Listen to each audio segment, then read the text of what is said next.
Homelessness is such a huge problem all over the country, and I believe we can find solutions if we set our minds to it. We simply cannot go on like this, and I think you all agree. Under the League's position on behavioral health, we believe and lobby for access to safe and stable housing for people with behavioral health challenges, including those who are chronically homeless. Tonight's discussion will begin with a short presentation from Roseburg Police Officer Josh Chavez. After this presentation, we will pause to take some questions. And about 6:35, we will hear from the next person, and that's Bernie Woodard. At about 7 p.m., we'll pause again and take more questions from the audience. So, because this event is only 1.5 hours long, we will have only a short time to ask your question. We want to keep it as succinct as possible so that others will have time also to ask their questions. So only one question per audience member, and please don't ask more than one question when you get a chance, and so that everybody has a shot at it. Raise your hand if you'd like to ask a question. When it's appropriate timing, we'll have Q&A time. And a League member will come around to you either with a card for you to write your question down, or you can have access to the mic. We'll have someone deliver the mic to you, but we want to get you all recorded and heard. So, refreshments are being served over yonder. And I'd like to introduce Elaine Brady, Vice President of our League, who will introduce the speakers. Elaine? Thanks, Roger. Hi, everyone. Thank you for coming. And our first speaker tonight will be Officer Josh Chavez. And I've volunteered with Josh in helping clean up homeless camps, not recently, but in the past. And it's a daunting task, to say the least. And then we're also going to have Bernie Woodard, who is, has Elk Island Trading Group. He's the operations manager, and he is also president of Alternative Living Solutions. So with that, I'd like to invite Officer Chavez to speak. Thank you.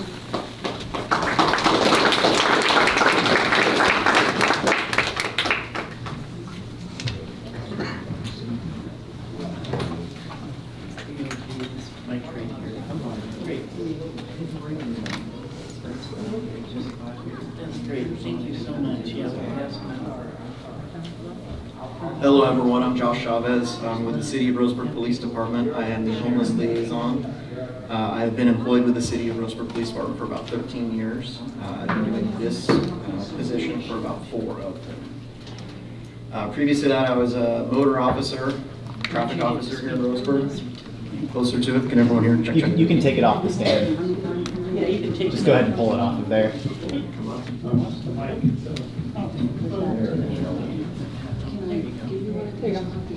Previous to that, I was a motor officer for about 5 years. So I know the community well. I'm a Douglas County resident, been born and raised here, so I know a lot of people here. I kind of inherited this position. It didn't exist really before COVID. So COVID and more drug use kind of brought on the homelessness issue and made it more present in our community, where the City of Roseburg Police Department decided to address it by creating my position. So my job, 40 hours a week, is to deal with the homeless issues that affect the City of Roseburg. So I put in my The item that we are passing out right now is the time, place, and manner ordinance, so that all of you know. You'll have to share it because I only brought, I think, 25 copies. But if you'll notice on the back side of that time, place, and manner ordinance, there is a QR code. For all of you that have smartphones, you can scan that QR code. It will direct you to the City of Roseburg's website, where the time, place, and manner maps are stored and available to any member of the public. So for those of you who aren't familiar with our time, place, and manner, this is what dictates the rules and regulations for camping within the city limits of Roseburg. Again, these are only for the city limits of Roseburg. They're not effective outside of the city limits of Roseburg. So as far as Douglas County goes, just inside the city. So the city of Roseburg created this time, place, and manner ordinance, and it's divided into 3 prongs: time, place, and manner, and that dictates how, when, and where the homelessness can camp within the city limits of Roseburg. So to backtrack a little bit, again, I deal with the homeless 40 hours a week. It's too much for me to handle by myself, obviously. So we have 3 community service officers that the city of Roseburg has also recently hired that did not exist prior to COVID, really. So those CSOs assist me with my duties in cleaning these camps, making arrests, and picking up property that gets abandoned. So time, place, and manner, back to that. So time, if you look at this form, it talks about when camping is allowed in the city limits of Roseburg. Depending on the time of the year will dictate what the hours are. But any time of the year, 8 a.m. is when they're supposed to have their camps packed up and out, which, as most of you know, doesn't happen. So time is one portion of that. The other is place. Place is what that QR code directs you to in those maps. There's also quite a bit of regulations on place that maybe the maps don't show, so it explains that on the form that I gave you. So, for example, place, not within 10 feet of the multi-use path that we have that goes through the parks. Place, between the path and the river in a lot of our parks, to keep the campers away from, as far away from the water as we can, so that trash doesn't end up in the river. Place within 200 feet of a sports complex. Sports complex would be like Legion Field, for example.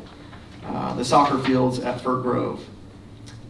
The Frisbee golf course, for example, doesn't fall under a sports complex. So the 200-foot rule does not apply to the Frisbee golf course, and that's kind of a common misunderstanding that some people have. So for example, if you do scan that code on the back and look at the maps, camping is allowed during the nighttime hours as long as people are following these rules around that Frisbee golf area where that path Questions will passes come through. later. No, I want to do it right now when it's got the time thing going. No, I don't think so. I think you Okay. need to wait for Q&A. Thank you. Thank you. So place is a big part of what we enforce. So for example, the duck pond area, there is no camping allowed at the duck pond ever. It's a nature sensitive area. The duck pond is also highly visible. More people see that duck pond area than just about any other park in town. It's got one of the busiest intersections right by it. So what dictates what camps we address is often complaints that we receive from the public. So for example, if someone calls in and complains about a particular camp that's maybe set up at the corner of Stewart Parkway and Garden Valley, a highly visible area, it's typically one we're going to address first before one that's maybe hidden in the brush somewhere else. So as far as addressing the place, it's often dictated off of what you all tell us.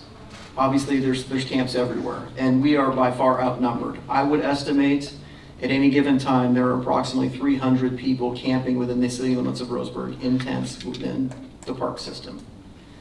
It's hard to get an exact number, but that's a pretty good estimate. I've been doing this, like I say, for about 4 years, and I believe that's fairly accurate. That doesn't count people living in RVs, couch surfing, that's just campers within our park system. So then the other prong to it is manner.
criminal mischief if they are digging into the banks or the riverside or anywhere else for that matter.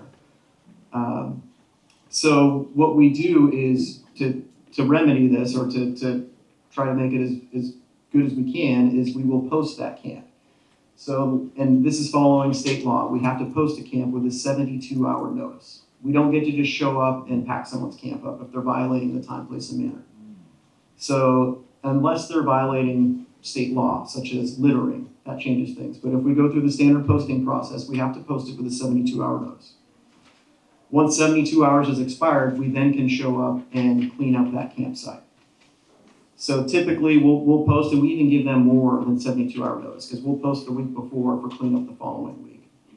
So we give them more than what the state law typically even requires. So on cleanup day, we hire the Douglas County work crew, which is a staff of anywhere between 2 and 6 people on average, to assist us with these camp cleanups.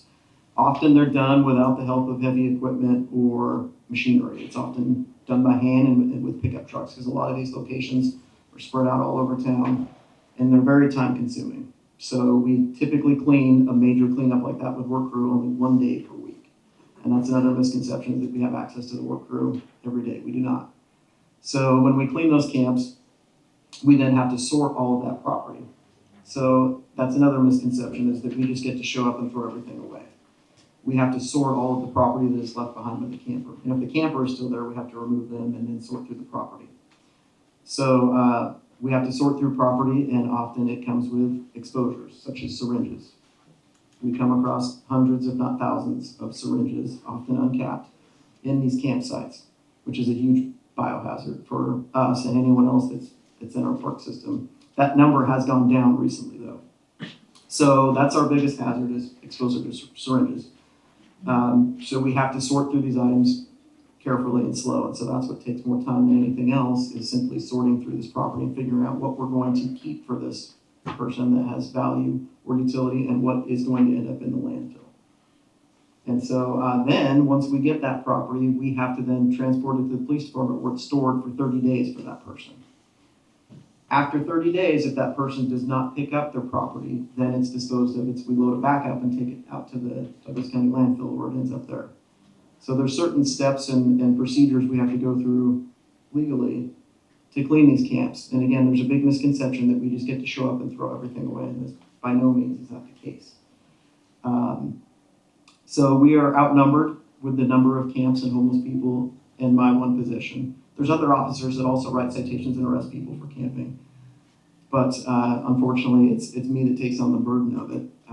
So if we can get fully staffed, we can enforce our time, place, and manner better than what we're doing now. But we are down police officers, so it's a little tougher for us.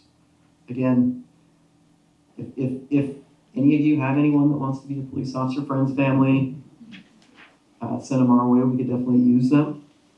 But I recommend that everyone read and understand this time, place, and manner, and look at those maps, because there may be certain spots where you all think that maybe camping isn't allowed, again, just during the dark hours, where maybe it is. And so we hand this out. This is the same form that I hand out to the people that are camping out there. And a new ordinance I didn't bring in to hand out to you today is our prohibited weapons and tools. There's been so much digging that's been going on in the parks that we passed a new ordinance where people are not allowed to possess shovels, saws, whips, pellet guns, BB guns, nunchucks, weapons that don't belong in our parks. We have seized hundreds of them, if not 1,000, over the last year. So that ordinance has been very, very successful, but for every shovel that we take, they seem to find more of them. So that's about all I have. I'm assuming you all have questions. Yes, let's do Q&A now. Someone will pick up the written questions for me? Okay, and are you going to ask them? Yes, sure. So here's one. Anyone want to come to the mic? Or just, Yeah, Robin. someone say my name? Oh, thank you very much. Great, it's working? Yes. Perfect. Well, thank you, Mr. Officer Chavez. Absolutely. I so appreciate your work. Okay, and here is the first question, and I did ask that only one question per card, but of course, we didn't listen to that. Well, you might have to pick. Okay, thanks. If I can read them, I'll ask them. What's the designated hours for camping? And why are those hours being breached? Why are they being breached? So two questions there. One, what are the hours? Right. So the hours are on that form that I great. handed out. So between November 1st and February 28th, 5 p.m. to 8 a.m. They stay really close to the dark hours, basically. During the months of March through October, 6 p.m. to 8 a.m. April 1st to September 30th, so basically summertime, 8 p.m. to 8 a.m. And you said, why are they being breached? Correct. Why, I couldn't answer. You'd have to ask each individual. If your question is more, why are we not enforcing it? We are. So if you all have access to our police logs, you can see how many citations we write for violations of the prohibited camping. We just arrested someone the other day who was camping on the trestle, the old train trestle that's now a walking bridge at the intersection of Diamond Lake and Stevens. She had 6 prior convictions. We arrested her, and she'll likely get her 7th based off of that. So I don't have a count on how many people we have cited for prohibited camping, but there are numerous people that have multiple convictions that do go to jail every time we catch them violating it. Wow. Thank you. Yep. Next question. Syringe issues. Why not promote a needle exchange? It makes a difference. As far as the Roseburg Police Department promoting a needle exchange, I'm not sure. What do you think about that? I can't speak for the department, but I will say that needles are the biggest hazard to myself, the work crew, and any other person within public property, any property for that So that matter. would be a city policy? Yes, I not see. a police department. I see. So we'd have to address that to the city. Correct. Thank you. Mhm. Okay, next. Let me see if I can read this.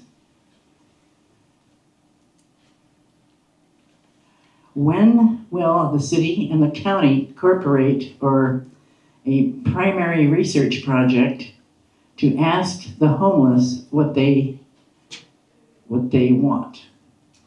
Should we ask the homeless what they want? So one of the biggest issues with homelessness that I didn't touch on is drug use. I would estimate about 90% of our homeless are drug users. A lot of them want to get clean.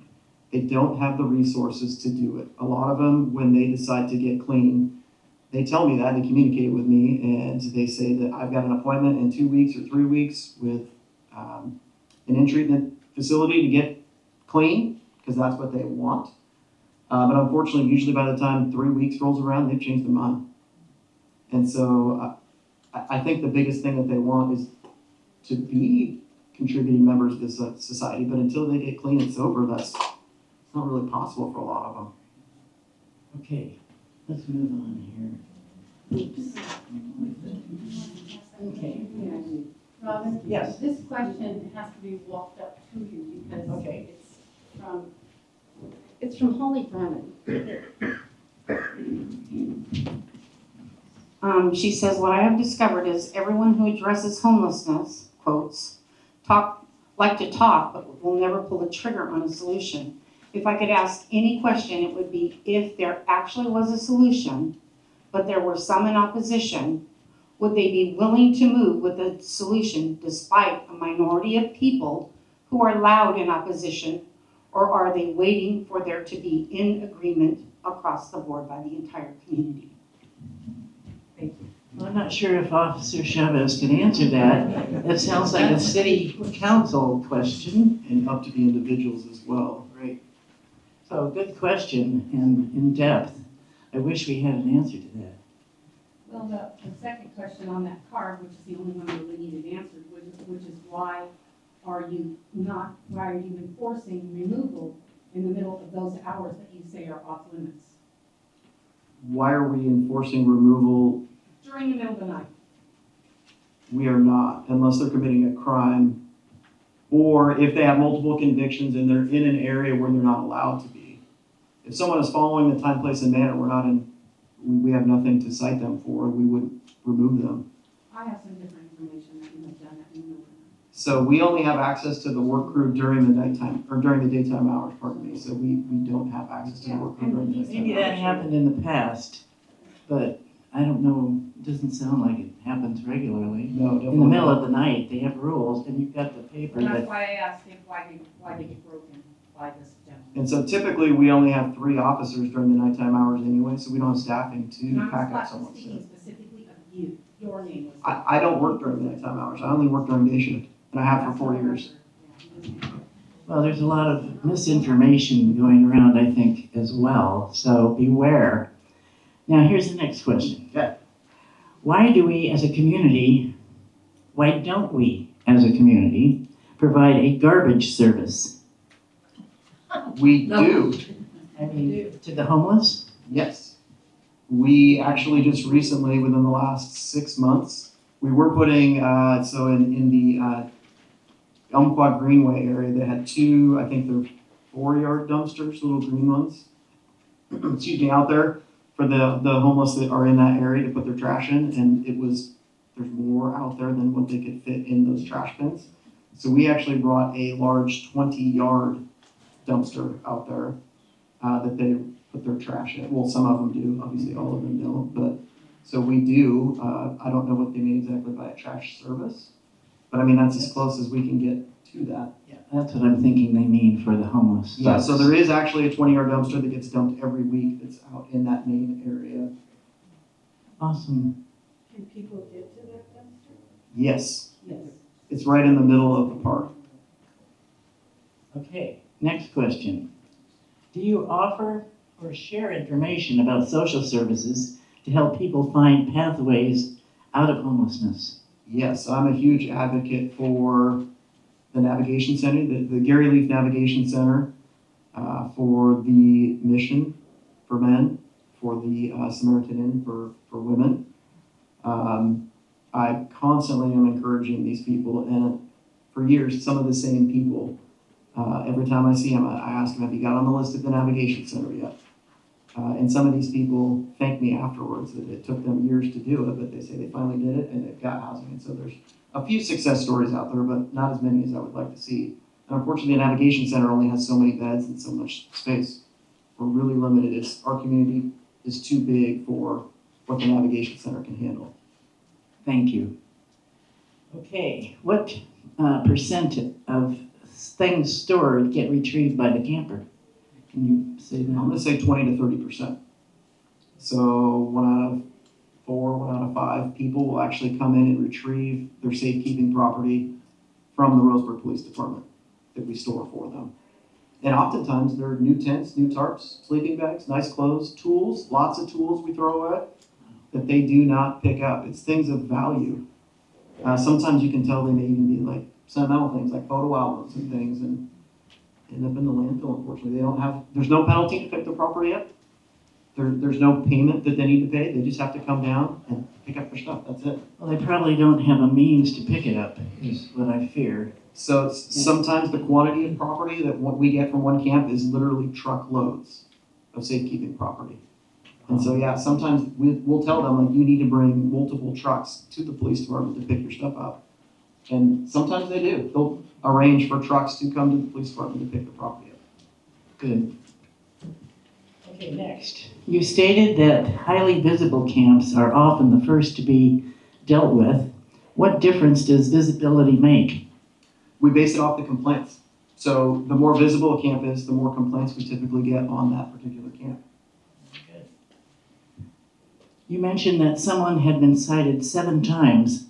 What are the consequences for them? Convicted 7 times. So they may have more citations than that. So when someone violates the time, place, and manner, and they have more than 2 convictions, we can arrest them. How long they're held in jail is up to the courts in the jail, but the maximum they can be held is 7 days. How can they pay for these convictions? How do they pay? I mean, I mean, it seems like just a vicious circle. You can't really- Pay like, Yeah, the question is, how can these homeless people pay for their citations? The fines associated with Yeah, it? right. I don't know. I don't get any part of the fines or the monetary issue. We have no knowledge of that as the police department. That's between the courts and the individuals, but it's a great question. I just don't have the answer for it. Is it a misdemeanor, the conviction? It is an unclassified misdemeanor. Okay, after someone is released from jail, do they just go back to being homeless? Your experience. Typically, yes.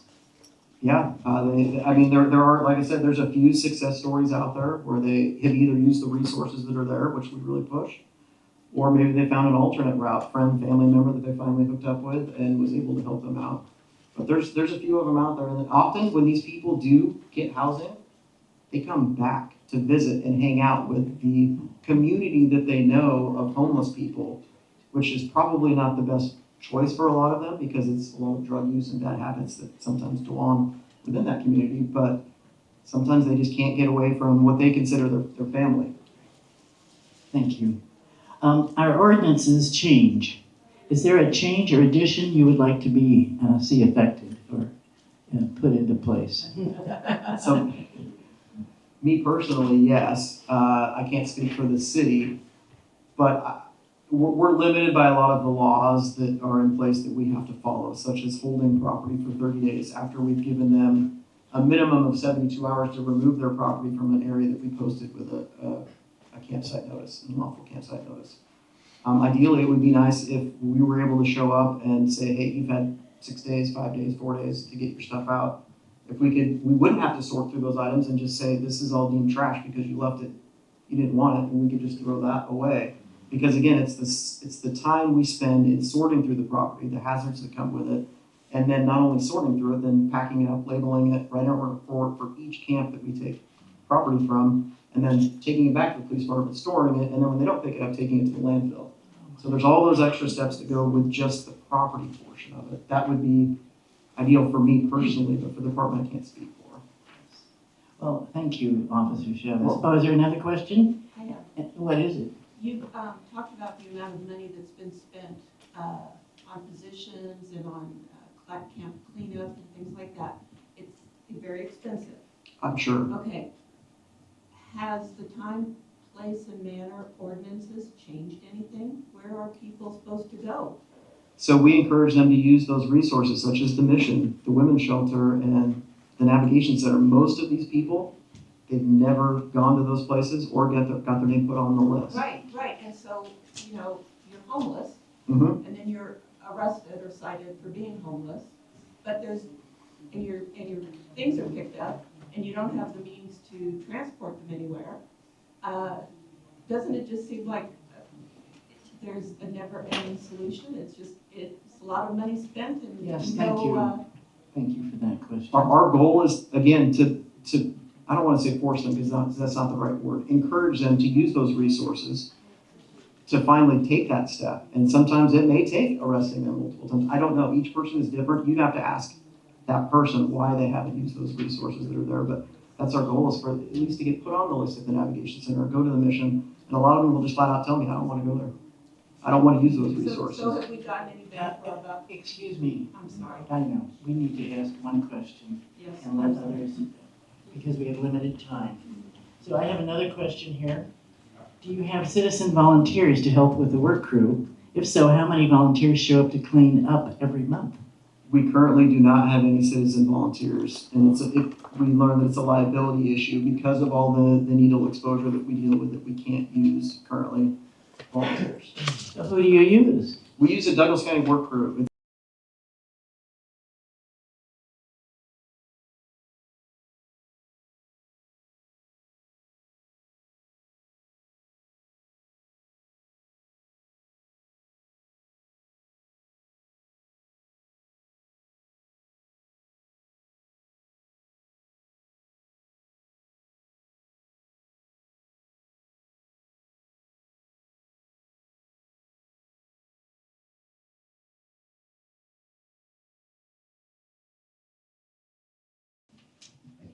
Great question. Dogs are one of the, I would say, the second biggest hazard that we face when we go into these camps to post and deal with them.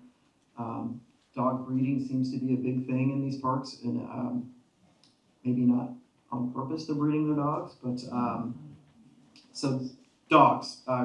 We seize dogs commonly in these camps. Sometimes people just will leave them tied to a tree. Last week we dealt with one over at the duck pond where someone left his possessions, his camp, and his dog tied to his possessions. He was nowhere inside. We posted his camp. He moved his property maybe 60 feet from where his camp was and just piled it up with his dog there. I'm assuming thinking that we wouldn't deal with it if his dog was tied to it. Maybe it was in his mind a defense mechanism. So then we have to take the dog. Whenever we seize those dogs, we have to take them to saving grace. And then we obviously will still have to deal with the property, sort through it. But dogs, yes. So we often will use animal control to help us with dogs. One time, I think it was 13 dogs we took from one campsite alone. So we had to call both animal control units with all their cages to take all those dogs, because we're not, as a police department, set up to handle dogs in large volumes like that. All right, I think we're done with this section, and I thank you, Officer Chavez. We need to move on. We have another Q&A period coming up after Mr. Woodard speaks. So hold on to it. At 7 o'clock or so, we're going to just do Q&A for both the officer and Mr. Woodard. So can you hold on to it?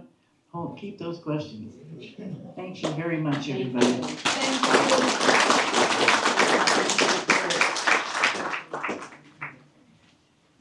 Okay. Elaine, please introduce our next speaker. Hi, I'd like to introduce Bernie Woodard. He is the operations manager for Elk Island Trading Group and also president of the Alternative Living Solutions. Bernie? I'm going to sit here with the computer. Thanks for the invitation. Good to see everybody. Homeless situation in our town is really bad for all of us. It's not just the people that are homeless out there in the camps. It's for the tax-paying landowners. It's for the business owners. It's just for everybody. It's a bad situation. And the Officer Chavez has done an incredible job in 4 years of chasing down the problems. And I watch him out there. We watch him out there a lot, just trying to make things happen with the tools he has. And he just doesn't have the tools to make things happen that we all want to happen so quickly. And it's all a process. So what we've got is the, can I pull this off of here? Yes. Get it? Or you can use this one. If you want to use this one instead. Great. Yeah, so we've got Elk Island Trading Group on several properties in town, mostly along the waterfront. And then Alternative Living Solutions is our nonprofit that manages our camps that we have. And so we have that barrier kind of between the two. This camp here is at the bottom of what we call Daly Hill. A lot of people call it Reservoir Hill. This camp gets cleaned up about once a month. And sometimes it gets cleaned up about a third of the time, or a third of it gets cleaned up and another third. I don't know exactly the amounts. And it's not that the police officers have that much time to clean this up. We used to have 17 volunteers from our camps that actually helped Officer Chavez clean camps up. Almost all of 2024, our campers were over there all the time from our camps that we have. But it just got too old. It's staggering and it's stagnant. We have people on our city council that can make the choice right away to make different choices for all of us to live a better life, inclusive of the people living in this mud. Is this the kind of picture that we want people in our community, even if they are using drugs? I don't use drugs, never have. But even those people in that situation, is that what we want to be known for as Roseburg, that this kind of thing is going on? And it's not. We have a lot more wonderful things in this community to be known for than our homeless situation. But this homeless camp here, On the back of Waldron's, just so everybody knows, they can go online, not my website, but they can go online on YouTube right now and they can watch these camps 24/7. You hear the dogs barking all night long, you hear the fighting going on, you hear just screaming and hollering, women screaming for their lives, all that kind of stuff. And you can watch it 24/7 thanks to the people at Waldron's that put cameras on top of their building. A second one might have gone live today, so that you can watch these kind of things happen. And the cleanup is not at 8 o'clock. I think what was brought up about in the darkness might have been people that was brought up about Officer Chavez cleaning up. Sometimes they start cleaning up at 7 o'clock, but it's people that's been notified and all that kind of stuff through all of the notices. I mean, our police force is doing a tremendous job, and I'm not ever going to say that they're not. They're just incredible. But Bernie, we have till 7 o'clock, and then the clock's up there. okay. Oh, there we go. Oh, 20 minutes. That's a lot more than 6 or 3 or 2. Okay, let's start here. First off, the owner of that hill behind here is named Linda Daly. Linda Daly's 77 years old. She was cited because some of these campers came up and started camping on her property. But she told me yesterday to reach out and say hi to you guys because she now lives in Portland and she was a member in the 20 or 30 years ago when I told her I would be speaking about this here. So it's directly affecting her. But if we go to the next slide, then here's a more close-up of what goes on in these camps. And you can see stuff staggered all over the place. It's not within a 10-foot by 10-foot area. Most of these people in Deer Creek Park have multiple tent sites. They don't just have one. And they utilize the rules. And if you look at those, when you watch those videos or that video, the 20 that's live, you'll see a lot of these people, they go out into the bathroom, they go to the bathroom in the trees, along the railroad tracks, and we're talking both. And we did some E. coli tests last year. An E. coli test for Deer Creek Park or Deer Creek was 10 times what the EPA would allow somebody to walk in. That's the kind of thing that we are getting known for in the city of Roseburg, and we need to stop it. Deer Creek Park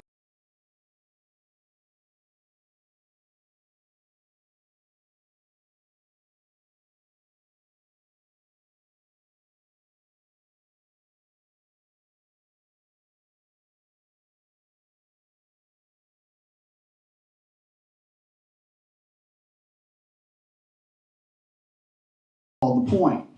And when people are run out, campers are run out in these cleanups, they just go across to the other side of the creek.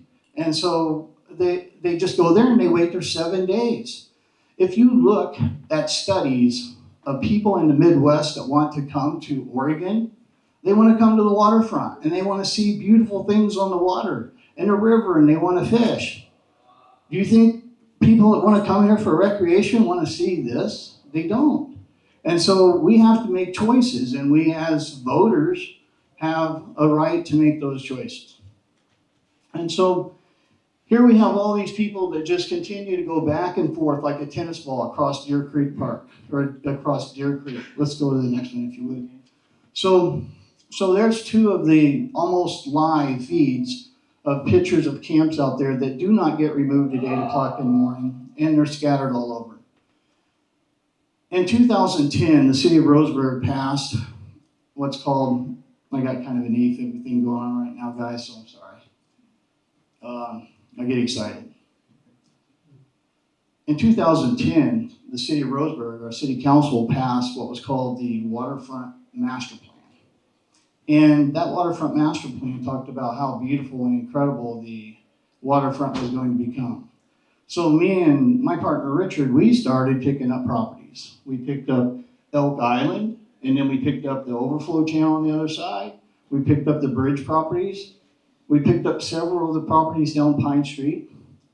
And then in 2019, there was Pine Street Waterfront Overlay approved, where it was supposed to be this magnificent waterfront where people could come in there, 3-story buildings, commercial buildings on the first floor, residential on the second, third, or commercial. All of these great things could be happening on our waterfront. Would you like to I need to stand. So we put all of our money and time and investment into that. But still, it was way before 4 years, and it was before COVID that there was a drug problem in Roseburg. There was needles along the paths, there was needles along the bike path, along Pine Street.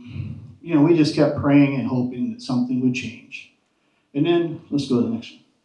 So we have all these properties that we bought to make something happen, to make Roseburg a great, wonderful waterfront and a great Pine Street.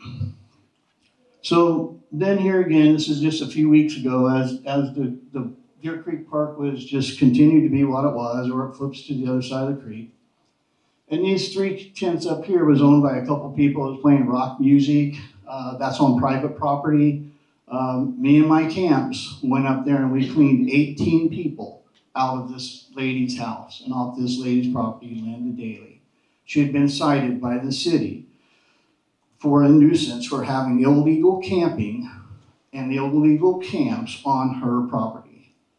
Every one of these people, as we moved them, they all went right back down to Deer Creek Park. That's where they come from. It's a nuisance the city of Roseburg has created. Let's go to the next one.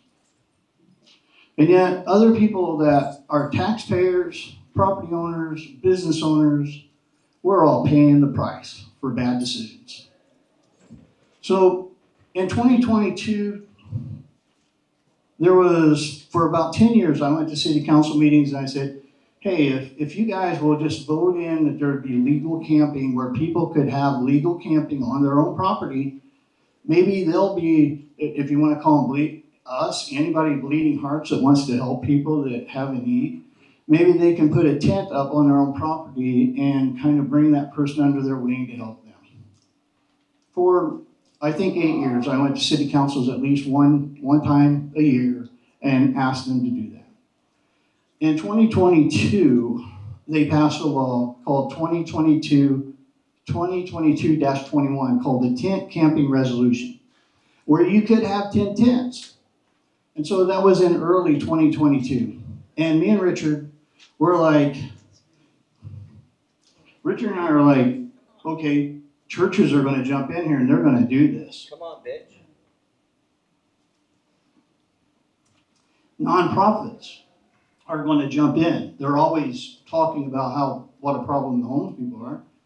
They're going to jump in and they're going to do this. They're going to use their own property. They're going to use properties that they rented. They're going to use properties they leased. You know, they're going to use those kind of properties. They're going to use their church properties. That was in early 2022. Then we had city councilors saying, oh, if anybody picks this up, we're going to do whatever it takes to make sure they're a success. Some of them are in here. You know, and even the community development director was the same way. He stood right in front of the city council saying, we're going to work with whoever it is. So after about 8 months, nobody did it. Nobody grabbed it. Nobody said, hey, we're going to help the homeless. We're going to do this or that.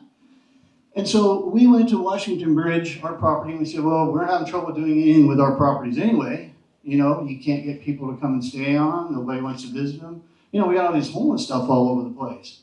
Drugs and alcohol, syringes everywhere. Officer Chavez talked about that. I mean, hundreds and thousands of them in our parks. And now they're buried by excavation equipment and things like that at times. We don't even know what we have in some of those parks.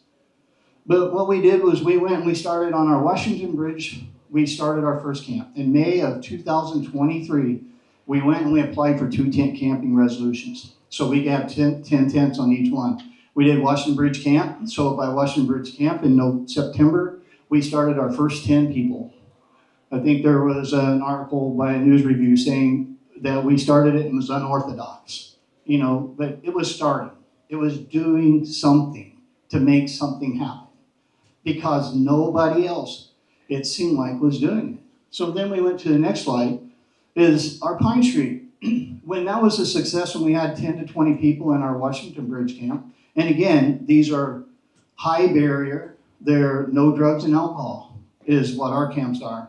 We're asking people that want to be in our camps to not be on drugs, not do drugs and alcohol.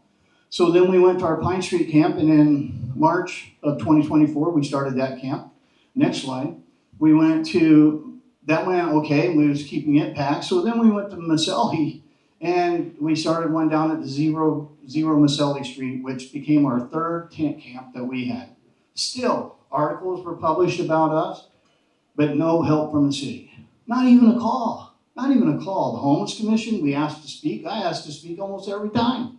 They wouldn't even let me speak. City Council, I only get the time that they would give me. That's what we're dealing with here. And we go, so as we had our 3 tent camps, which by the way have had 13,000 day nights. 13,000 day nights of people staying in our camps. They're according to the tent camp resolution, they have to have a secured fence around them. As you can see in these plans, we have to go through a whole planning structure.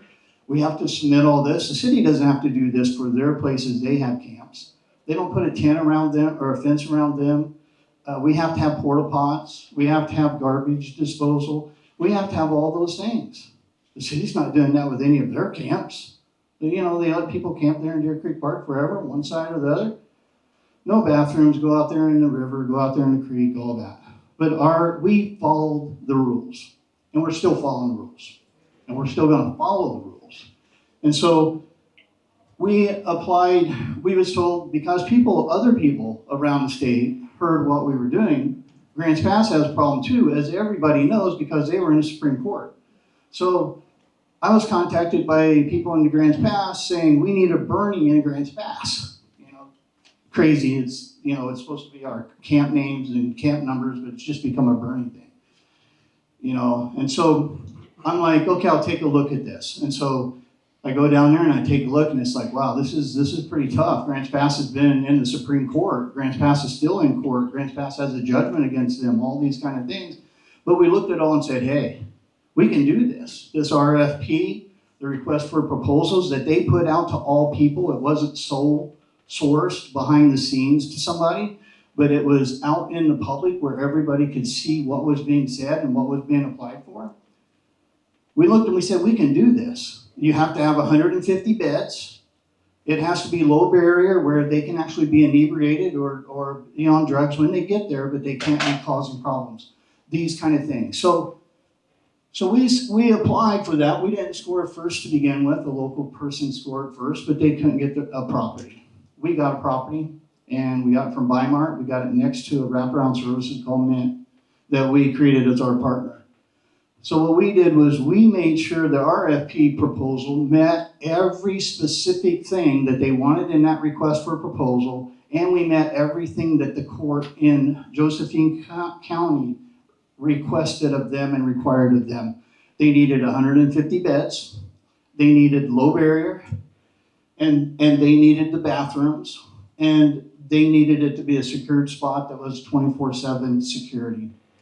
So we filed, we got that grant, and we were applied. We have our 3rd Connex container now being delivered this next couple of days. And we've been working on site engineering and site architectural drawings and all those kind of things with firms that's in Eugene.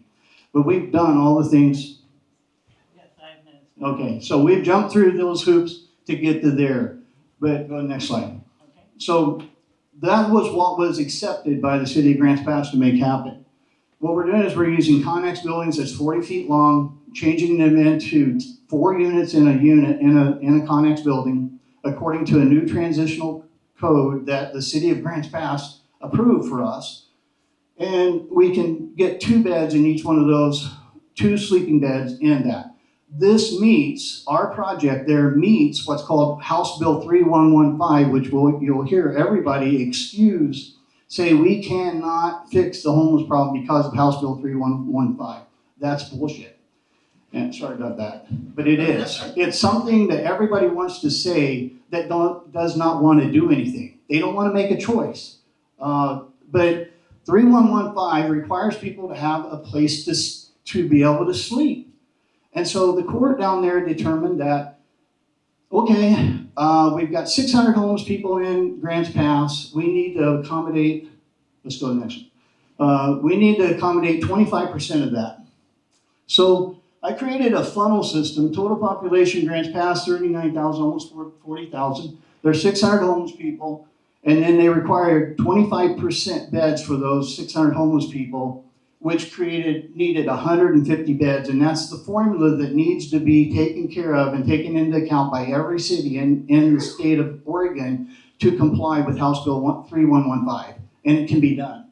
So then, in the assessment plan, we have to have an assessment plan. There's 5 different grades of people that are out there in these camps. One is people that need a bus ticket home, and I know that's a joke, but that's true. A lot of men have left a lot of women, and vice versa in these camps or in these places. So some people just need a bus ticket home. They need to reunite with their family. Others need a place to stay for a few months just to be able to get enough money to pay for an apartment or a house. Okay, so we have a second group of people that just need a place to stay. They can stay up to 6 months in this facility. Then we have the disabled people that just can't get around, and you see wheelchairs in the mud here in Roseburg sometimes. We need to be able to get those disabled people. That was another requirement of the court, was we had to have a certain amount of ADA units. So we got the disabled units taken care of. Then there's the substance abuse. Again, 90%, I think Officer Chavez said, and that's probably true, there's a lot. And there's a lot more in Deer Creek Park because they have access there to the methadone clinic right up the street. Then the mental health, okay? So that needs to be dealt with. And it has to be dealt with. But we have wraparound services called MINT that's working on taking care of those with the people that know how to do that. And let's go to the next. So what we proposed to Roseburg for over 2 years now, before we proposed it to Grants Pass, if you see Roseburg, 24,000 people, 350 to 450 homeless. If you take that same 25%, we're looking at a 100-bed facility. We create a 100-bed facility, sleeping facility, not apartments, not a housing apartment, giving them an apartment, a house or whatever, but if we just create beds for 25% of those numbers, we have a court adjudication in Josephine County that would allow us to be able to say we meet House Bill 3115. So then we could have our 100-bed facility that we propose is 1159 Southeast Flint. Once we got that proposed, our camps at Pine and our camps at the bridge would probably be closed and everybody would move into that bigger camp. Again, all of the city parks could be clean, not people camping in them, because House Bill 3115 is accepted, or we're compliant with House Bill 3115. Let's go to the next one. That's it. So we're out of time. Okay, so there was a map of the 1159. It shows enough places for 300 people to be in the camp along right there.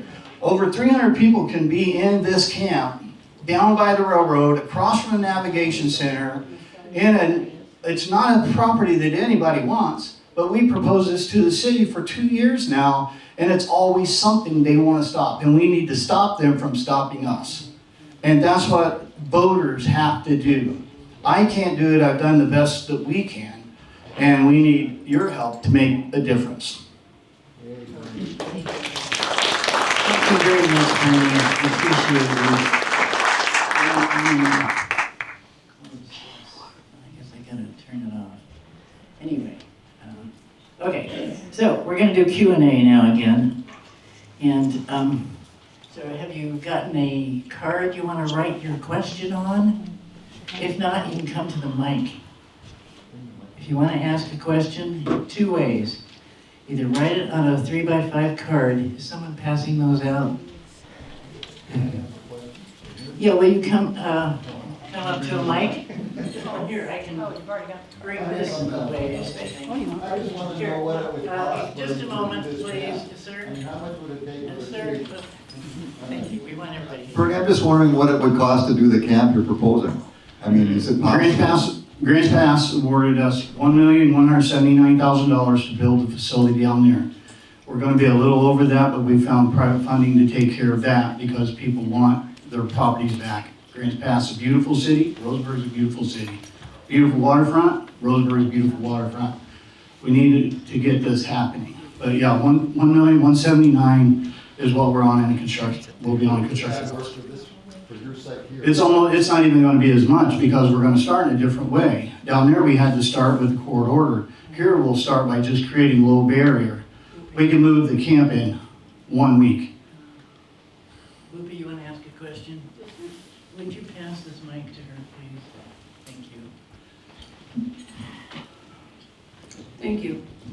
My question is that some of these sites seem to be pretty low, like below flood zone. So my question to you is, are any of these home sites below the flood zone so they would be impacted as the weather changed?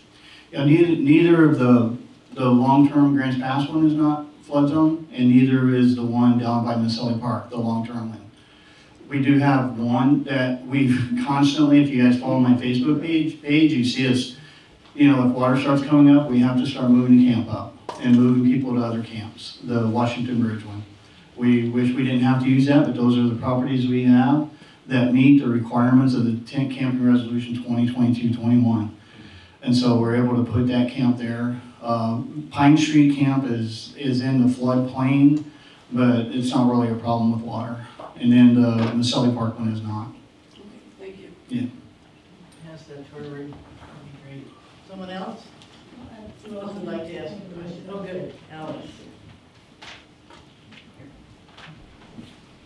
I would like to know, in Grants Pass facility, do they have a time limit they can stay there?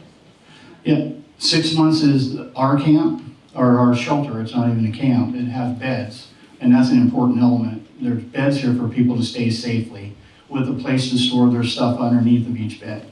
We haven't built all of them. We haven't built them yet. We've got 3, but yes, they can stay 6 months, and now we're working on the secondary housing that would be 6 months to 2 years. All right. Any questions for Officer Chavez? Yes. Would you come to a mic, please? Sure. Great. Right here. Thank you. Hi, Officer Chavez. I had a question earlier about, you mentioned that there's a lot of brand new tents and sleeping bags and everything that you pick up. And is there a chance of redistribution of those to people that are in the legal camp zones? Because it seems like a big, constant waste that you have to deal with as a department. And I'm sure it relates to needles and stuff, but if there's ways to get around that with all the volunteers that you have and people on parole, like that kind of stuff, Great question, and that's a common question we get. What do we do with the new stuff? It does get thrown away, but as far as I understand, it's actually state law dictates that that stuff has to end up in the landfill and doesn't get sold or auctioned off or repurposed. Not a decision that the Roseburg Police Department makes, but unfortunately those are the laws that we have to follow. But great question, because that is a common one, and it's frustrating to know that sometimes nice stuff does end up in the landfill. It's not where it belongs. I'm a related question. Good. Will you come to the mic? That's great. Thank you. So a lot of agencies donate a lot of stuff to the homeless people, and I was just wondering if there's a way to, or maybe this is already being done, to communicate, like, please don't give these certain items to homeless people, like the shovels that you were talking about. Yeah. So another great question. So there is no place for shovels in our parks. So that would be a good thing. Don't give away tools. But as far as things that you should not give them, one of the single most common thing that we throw away is clothing. So for example, yesterday we disposed of 3 20-yard dumpsters worth of stuff in one day. A large percentage of that was clothing. And I'm not saying don't give these people clothing. I don't want you to think that that's what I'm saying, but I'm just saying the most common thing that we unfortunately throw away is clothing. The second is pallets. So one of the biggest thing that we deal with in these camps is pallets. They want to get their tents out of the mud. So a lot of the businesses, they leave pallets outside of their businesses hoping that people will take them, maybe to use them at their farms to put hay on or something. But a lot of them hundreds of them end up down in our parks where they have no place being. So there's a lot of stuff that comes from commercial businesses that's taken and then drugged down into our park system. But as far as things that nonprofits or other people are giving away, another thing we throw away a lot of, unbelievably, is food. So things like rice, beans, often we find them torn open because they don't have good ways to prepare these things. And so think about the food that you are giving to them if you are giving food, things that are easy to prepare. Because like I say, they'll just leave those things behind and the bags get torn. They get moisture in them, so we throw a lot of things like that away. Thank you. Yes, Betsy, do you want to come forward to a mic, please? Can't I speak loudly enough? No, thank you. So, I have a question. Wouldn't it be cheaper and better Please come to the mic. to have designated places for people to be? Wouldn't that be the solution, is where people can be, all people, all 300 of them? So I don't deal with the number, so I couldn't answer that question for you accurately. That would be a question for maybe a city councilor or upper management. I'm just boots on the ground. So I Yeah, don't but see- if you did not have to do this, then the problem would be solved. The yards and yards of debris would not be thrown away. That would be an accurate statement. If I'm not doing this, then we would be throwing stuff away, yeah. Well, we've heard of a possible solution from Mr. Woodard, so my question is, what is the barrier to that, or what is the next step if people did want to go ahead and create a space that would house 100 people?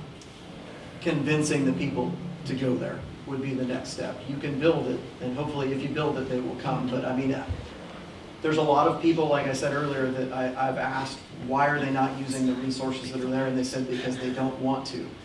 They want to keep the lifestyle that they have of drug use, knowing that most places aren't going to allow or tolerate that if they do go there. So I believe that's the biggest hurdle is that. Sure. Mr. Woodard would like to respond to that as well. Yeah, one of the things we did with Grants Pass is we had the chief of police agree that they would enforce the law. Because whether you want people in the parks cited and arrested or not, until that gets done, there has to be two things. One, they have to have a place to go to that's safe for them, that they can be at. But then also our parks need to be cleared out and our commercial areas need to be cleared out. We have to have both. And so we have to get to that larger place that everybody can go to and be safe. Cool. Thank you. Okay, I have a question right here that someone wrote down. I know you require people who stay at your camps work for you. Do you pay them? If they can't work, what happens? If they can't, okay, there's questions in there, a lot of them. We have a nonprofit called Alternative Living Solutions that we created before 1 month after we opened our first camp, where we could actually have people volunteer for us. They volunteer to work around camps. They volunteer to work on the city cleanup crews that we've done for years, probably more hours maybe than any other one company or one group that put people out there to help clean. And so no, they don't get paid. They trade off time where they volunteer for volunteer for Alternative Living Solutions. Our Alternative Living Solutions is the management company for Elk Island Trading Group that owns the property.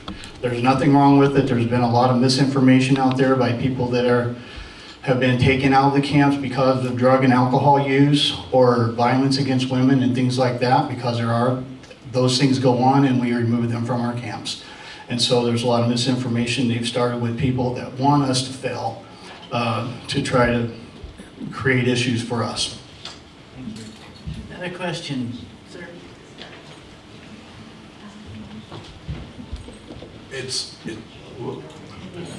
I think it's obvious that this takes a lot of money to get this done, and I know you said you had private investors, but I would think that just maintenance, how is all of this funded? Because this got to cost a lot of money to do this. Well, our camps to begin with have been funded by me and my partner Richard by using our properties. Nobody would come up and help. We've had some people that come up and donated money, and to help pay for porta pots and things like that. But the properties have been our own. The taxes get paid our own. We've had to go out for 3 years now. We've almost had these tent camps going. We've had to go out and get more loans on our properties just to be able to keep them going, because we haven't had the people come in that wanted to help. In Grants Pass, it's a whole different thing, because everybody's seeing the opportunity now that they can get rid of these camps out of their parks, which they already have. And there's not one camp that goes up in their parks. And then they're getting ready to get rid of them out of the commercial areas. And that stays solid as long as we open down there by June 1st. And then they've met court orders and all that. And so there are other private, at least Mint has other churches and things like that coming in to help. But up here in Roseburg, our tent camps are paid for by us, me and Richard, and then the volunteer service of the people that stay there. They're actually paying for their own place to be by helping work and do things around the area and help clean things and help clean the parks. You know, they're paying their own way forward. And these are, again, a kind of a higher barrier because they don't use drugs and alcohol, but they help us pay the way forward. We're not paying a big crew to come in and clean stuff or do things. Someone else. Won't you come up here, please?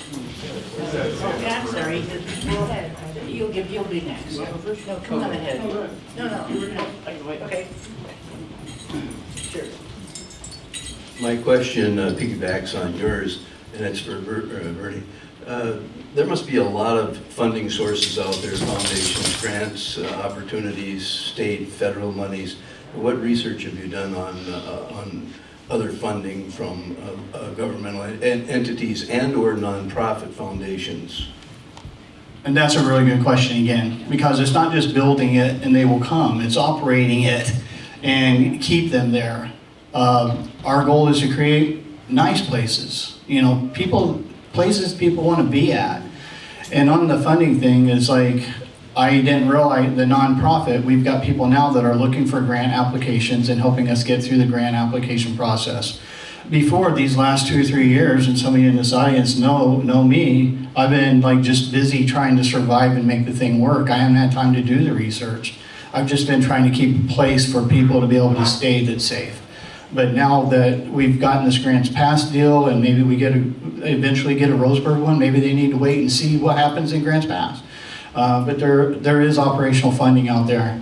And if anybody in here is a grant writer and knows how to do it and wants to help, please. Right on. Someone else.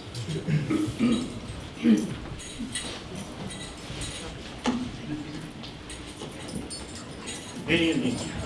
I am one of these people that live out on the streets at the moment Hold the mic up, please. due to the past and problems of transport. Anyway, that's another story. My question is, and like you, I did go, so Joe would bear with me. Has the city even started a... Hold the mic up, homie. Hold your mic up, please. I'm sorry. Has the city even started a homeless council committee yet? Because last time at my first city hall I went to, there's still 3 seats need to be filled before I guess they can even start or think about doing anything. I'm from Portland. Something drove me to this town. I don't know what, a couple times.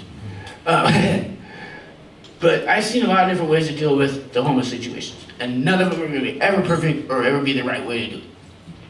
You know, maybe, you know what I mean, there's going to be flaws in whatever we try to do. There's going to be something that's going to pop up, is what I'm saying. But there is different ways to do it. I want to know what's qualification. I got a GED from Blue Ridge College. What do I got to do to help get on council? Is that a question of me or also Chavez?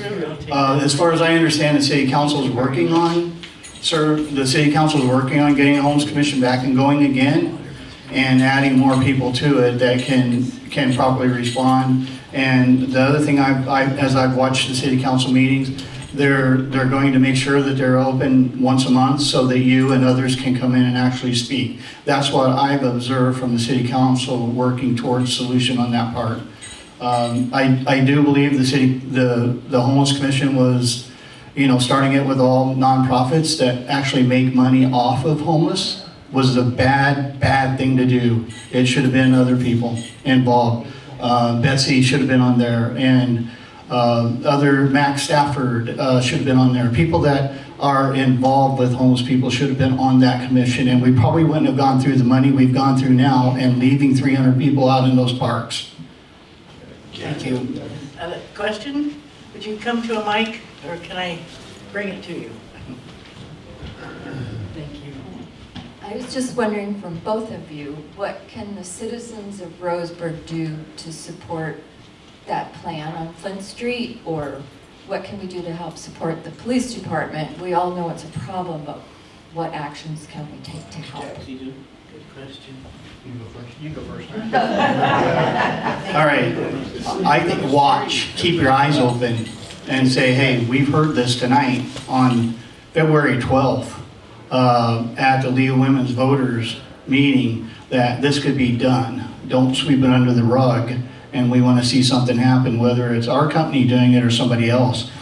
We think this should happen, and that's what you can do to help us. Don't let them say, oh, you got to do this and that whenever they let that go on in Deer Creek Park with the things that are going on, and they make us follow the rule of every law that they make. So make them accountable, ask questions. So what you can do to help as community members, number one is vote. Pay attention to these measures that are coming up and read and understand them and understand how they're going to affect homelessness in our community. I think that's one of the biggest things that everyone can do as a community member because we're all affected by it. Businesses, a lot of them in town, unfortunately, fall victim to crimes like criminal mischief, theft. And a lot of that the community doesn't know about, and unfortunately a lot of that is some of the homeless that cause those issues. But voting is really the biggest thing that community members can do, and be vigilant, kind of like what Bernie said. And when you see a crime happening, call it in. Because again, unfortunately, a lot of these crimes, as our homeless community numbers go up, it seems like some of the crimes that are associated with them go up as well. So again, there may be some new legislation coming up where our hands are kind of tied in our procedures and policies. So pay attention to those, because there may be some stuff coming up soon where you have a voice and you can vote to help change some of the things that are limiting us and what we can do. Just to clarify, is that in the city or at the state you're talking about? State level. Anyone else? Oh, yes. So my question's for Bernie, just to try to understand this better. So obviously, Ashland had a court order. They, the government, the city, or the county had proper motivation to take care of this because they needed to. They had to.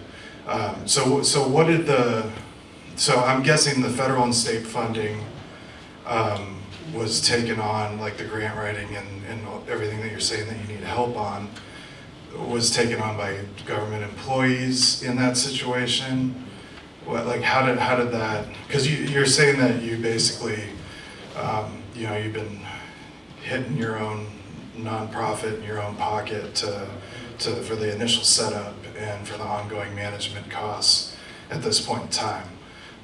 But was there assistance from Ashland in terms of, like, they were like, we secured this amount of federal and state funding through grant money, and then we got to figure out private to cover the rest? Like, what did that look like? Okay, thanks. It's Grants Pass, not Ashland. Grants Pass. And yeah, there was court orders because several reasons, but one was the Disabilities Act. People with wheelchairs were getting stuck in mud like we see here in Roseburg, and somebody just took them to court. That's all it's going to take here in Roseburg, the same thing, and it's just waiting to happen for that kind of thing to go on. It just takes a couple people wanting to do it.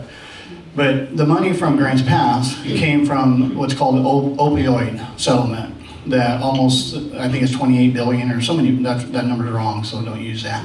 It's so many $1 billion that the opioid manufacturers have to give to cities, and our city has one of those too. It's like in there in the paperwork they have on their accounting, and so it can be used. And that's what Grants Pass did. They used $500,000, it was towards the opioid settlement, I think, and then they added some matching funds to make sure that Grants Pass could make this happen. I hope that got everything you had in that question. Yeah, that's good. I have a question for Vern. Okay, will you come forward, please? Come this way.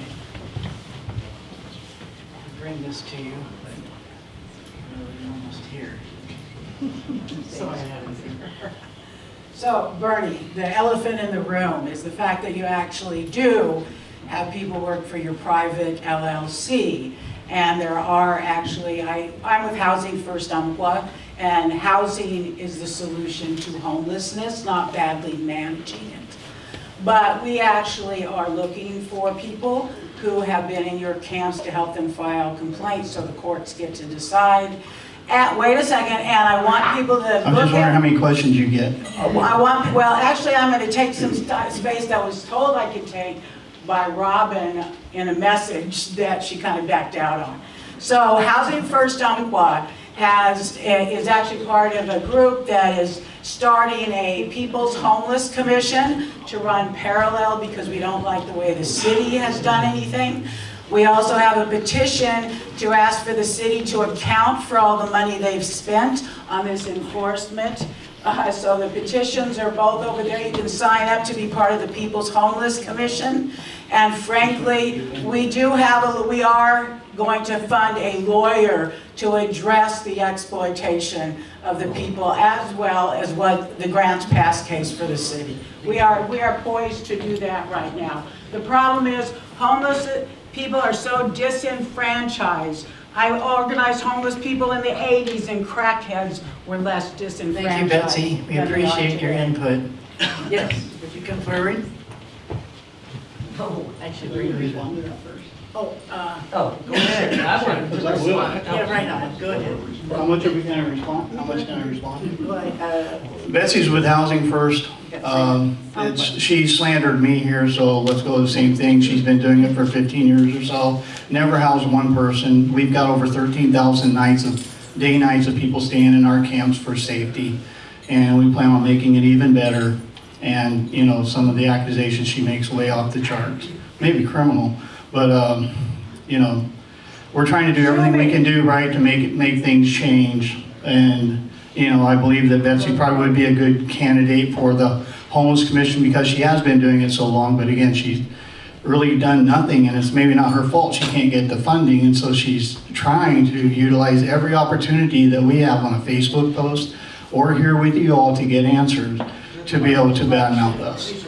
Okay. That's actually slander. Hold it. We're not going to make accusations here. We're here for information and to exchange information. Sherry, do you want to come forward?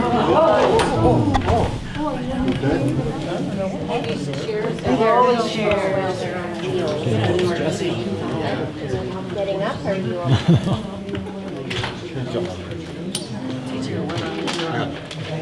Yeah, watch the chair, don't use the chair. I've got you.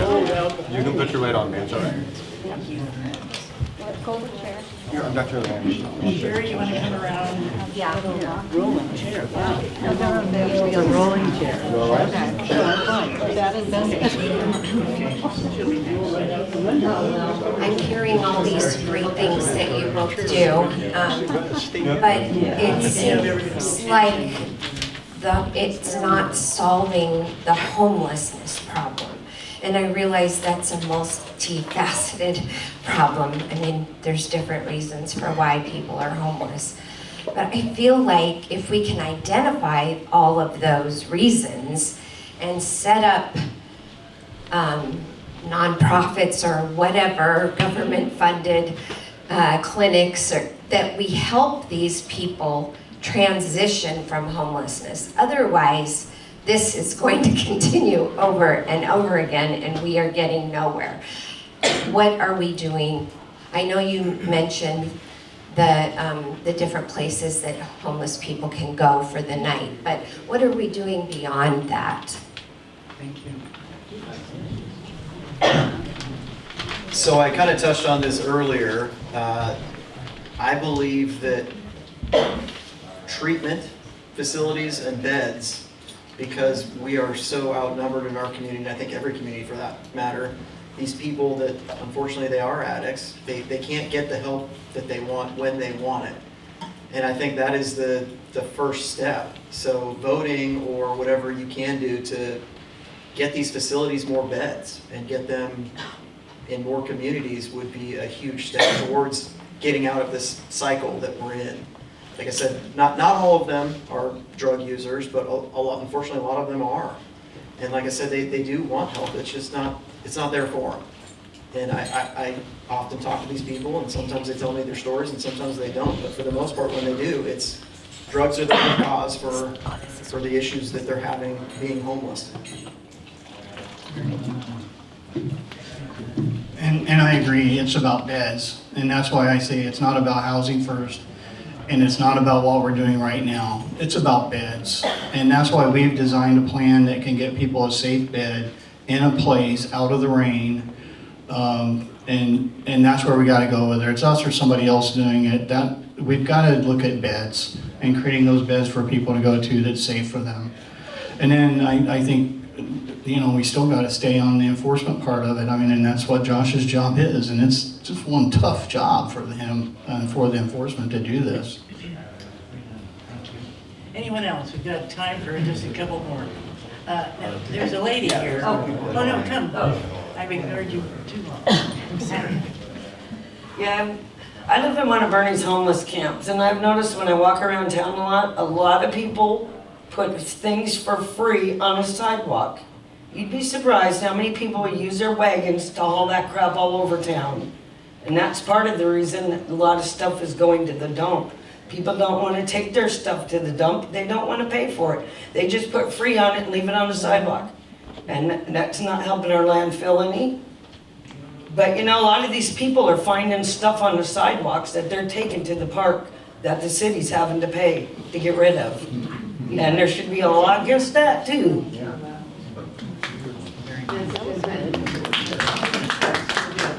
Max, did you want to say something? Yeah, I think, sorry, I'd like to just point out an observation I've been making since I've been starting to pay attention to this a little more over the last year. One of the issues that, is kind of a form of a question, I guess, why haven't we gone beyond this concept of drugs being a cause? Because I think it's, drugs are actually often more of a, one of the symptoms of the issue. And it's looked at as a cause because it kind of reinforces the downward spiral people go into. But I think the way we frame this discussion about the people who want to live, or the people who don't want to follow the rules or whatever, this kind of concept and what I've seen, I don't know, Bernie has said, like, don't give people camps or tents or whatever, because, you're seeing this cycle.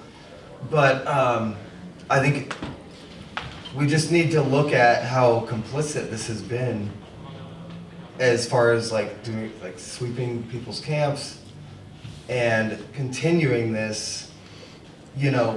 From what I've heard, it's very different from what you guys, obviously you're not going to slander yourselves, but what I've heard from people that deal with these sweeps over and over, it's not like you're being friendly.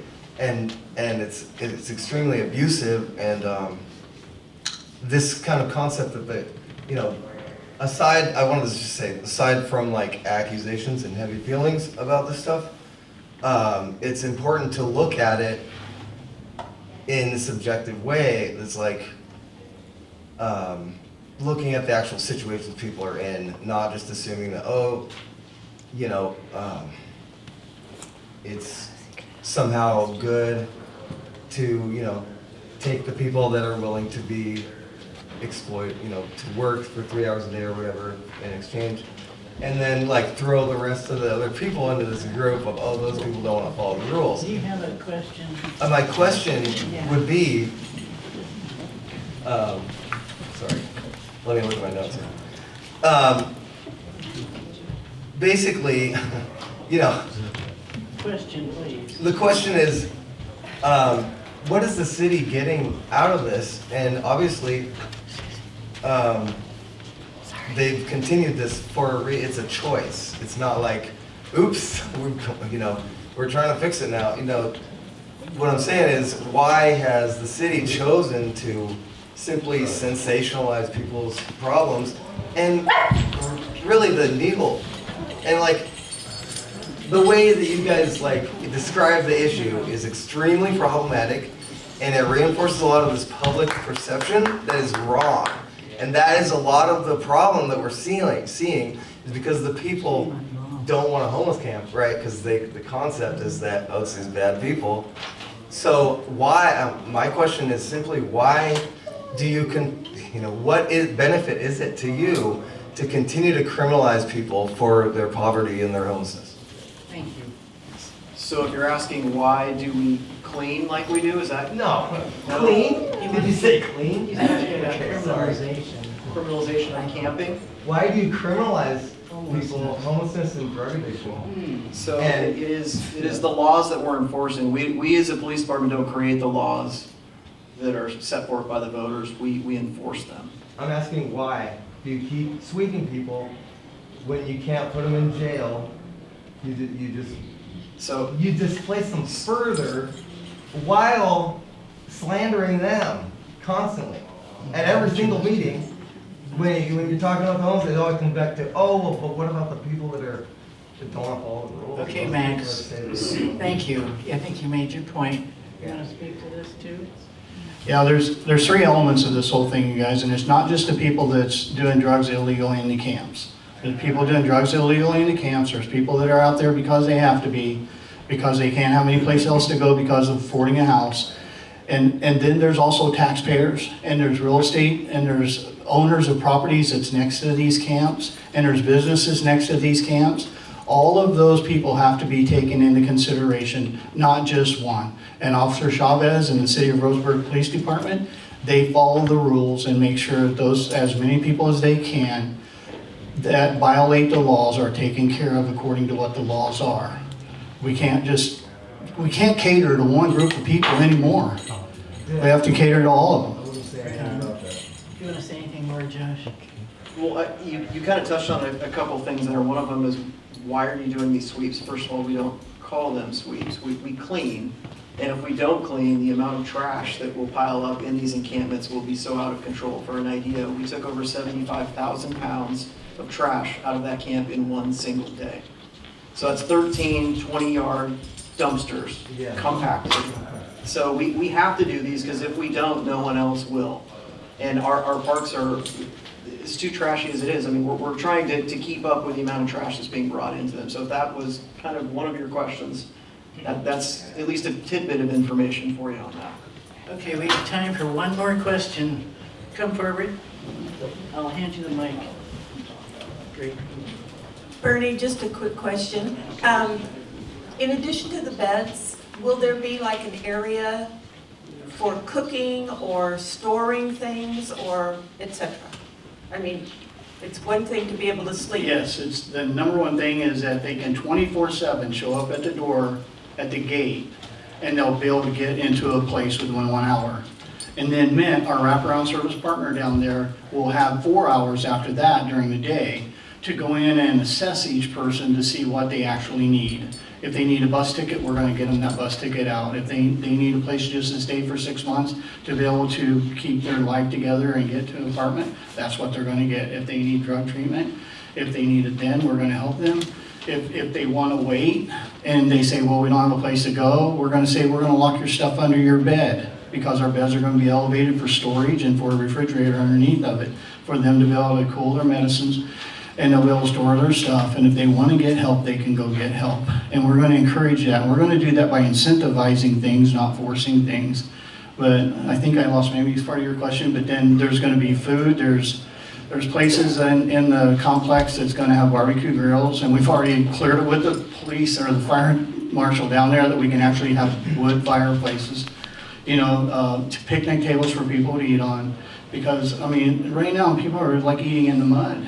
It's not good for anybody what we've got going on, and we just need to take steps towards making it better.